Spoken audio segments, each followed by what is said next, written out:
का समय था। दुर्योधन ने जाकर के आक्षेप किया, भीष्म पितामह से कहा, आप हमारी तरफ से युद्ध तो करते हैं, पर हमें लगता है आप पांडवों को मारना नहीं चाहते। भीष्म पितामह ने कहा, आप कहना क्या चाहते? दुर्योधन ने कहा, कल के युद्ध में मैंने देखा था, आपके सामने युधिष्ठिर आए, आपने मारा नहीं। युधिष्ठिर को मार देते तो युद्ध ही बंद हो जाता। आपके सामने अर्जुन आया, आपने अर्जुन को क्यों छोड़ दिया? भीष्म पितामह ने कहा, आप यही चाहते हैं ना, तो मैं प्रतिज्ञा करता हूं, कल के युद्ध में मैं अर्जुन का वध करूंगा। जैसे ही यह बात पांडवों के शिविर में पहुंची, सारे पांडव परेशान हो गए। सभी परेशान थे, पर अर्जुन आराम से एक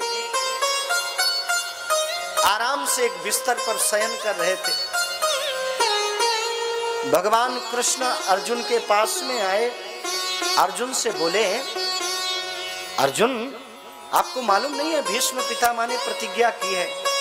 अर्जुन ने कहा, सरकार क्षमा करना, मैं आपसे एक प्रश्न पूछना चाहता हूं, जिसकी रक्षा करने वाले गोविंद हैं, क्या उसे भी कोई मार सकता है? जिसकी रक्षा करने वाला मेरा प्यारा है, क्या उसका भी पराभव हो सकता है? भगवान समझ गए, अर्जुन को समझाया नहीं जा सकता। भगवान द्रौपदी के पास में पहुंचे, बहन जल्दी से श्रृंगार करो, मेरे साथ में चलो। द्रौपदी के आंखों में अश्रु आ गए। भैया, आप एक पत्नी से श्रृंगार करने के लिए कह रहे हैं, आपने सुना नहीं? भीष्म पितामह ने प्रतिज्ञा की है अर्जुन का वध करेंगे। मुझे तो लगता है श्रृंगार करने का नहीं, श्रृंगार उतारने का दिन आ रहा है। भगवान ने कहा, चिंता मत करो, मैं जितना कह रहा हूं उतना करो। तब आज द्रौपदी ने 16 श्रृंगार किया है। भगवान लेकर के चले। एक रहस्य सिर्फ भगवान को मालूम था, या तो वह रहस्य भीष्म पितामह को मालूम था, और या तो वह रहस्य भगवान को मालूम। भीष्म पितामह ने दुर्योधन से कहा, आप अपनी पत्नी को साथ में लेकर के आना, मैं सुबह 4 बजे ब्रह्म मुहूर्त में बैठ करके भगवान का चिंतन करता हूं, वरदान दूंगा पूरे महाभारत के युद्ध में कोई दुर्योधन को हरा ही नहीं पाएगा। यह रहस्य मेरे गोविंद को मालूम था। आज भगवान द्रौपदी को लेकर के दुर्योधन से पहले ही पहुंच गए। द्रौपदी जी जब चलने लगी तो पादुकाओं से आवाज आने लगी। भगवान ने कहा, बहन पादुकाओं को उतार करके हमें दे दो। द्रौपदी के आंखों में अश्रु आ गए। प्रभु, आप मेरी पादुकाओं को लेना चाहते हैं? भगवान ने कहा, हम जो कह रहे हैं वो करो। जैसे ही पादुकाओं को उतारा, भगवान ने पीतांबर में लपेट करके ऐसे दबा लिया है, लेकर के चलने लगे।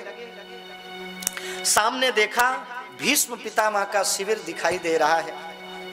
धीरे से कन्हैया ने कहा, बहन भीतर जाना, चुपचाप बैठ जाना, आशीर्वाद दें, लेकर के बाहर आ जाना, पर बोलना नहीं। इधर जैसे ही द्रौपदी पहुंची हैं, भीष्म पितामह भगवान का चिंतन कर रहे थे।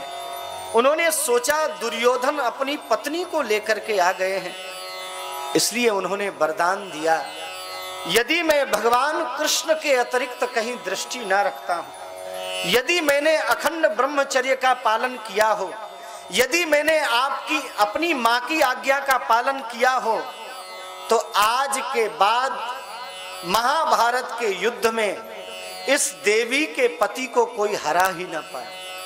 और इतना कह करके जल जैसे ही द्रौपदी के ऊपर डाला, द्रौपदी सामने आकर के बोली, पितामह क्षमा करना, आपसे पूछना चाहती हूं, आपने जो कल प्रतिज्ञा की थी वो सत्य है, या जो आज आपने वरदान दिया है वो सत्य है? तब धीरे से आंखों को खोल करके देखा तो आश्चर्यचकित रहे। भीष्म पितामह ने कहा, द्रौपदी यहाँ पर तुम्हें कौन लेकर के आया? अचानक द्रौपदी के मुख से निकल गया, मेरी दासी लेकर के आई है। भीष्म पितामह ने कहा चल जरा उस दासी का दर्शन करा। और जैसे ही बाहर निकल करके भीष्म पितामह आए तो क्या दृश्य देखते हैं।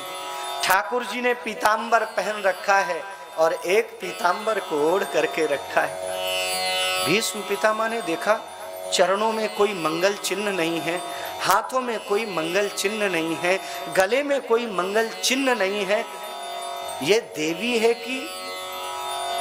और जैसे ही भीष्म पितामह पास में पहुंचे, उस देवी का घूंघट हटाया तो क्या देखते हैं, देवी की जगह देवता खड़े हुए हैं। बोलिए भक्तवत्सल भगवान की जय। भीष्म पितामह की आंखों में अश्रु आ गए। द्रौपदी से बोले बेटा कल की प्रतिज्ञा नहीं, जा मेरा आज का वरदान सत्य है, जिसकी रक्षा करने वाला ये मेरा गोविंद है, उसे कोई हरा ही नहीं सकता। भीष्म पितामह ने कहा कन्हैया मेरी प्रतिज्ञा को आपने तोड़वाया है ना, देखना रणांगन में मैं कल आपकी प्रतिज्ञा को तोड़वाऊंगा। और आप सब लोगों को मालूम है जब युद्ध प्रारंभ हुआ है भीष्म पितामह से अर्जुन का, ऐसे तीखे बाणों का प्रयोग करना प्रारंभ किया, पूरे शरीर में अर्जुन के बाण लगते हैं। भगवान के लगते हैं तो भगवान विह्वल नहीं होते, पर जब अर्जुन के शरीर में बाण लगते हैं भगवान विह्वल हो जाते हैं, घोड़ों की लगाम को छोड़ करके उसके बाणों को निकालने लगते हैं। अर्जुन तुझे पीड़ा तो नहीं हुई? अर्जुन कहते हैं गोविंद एक बार जब तुम हंस करके मेरी तरफ देख देते हो ना, मेरी सारी पीड़ा गायब हो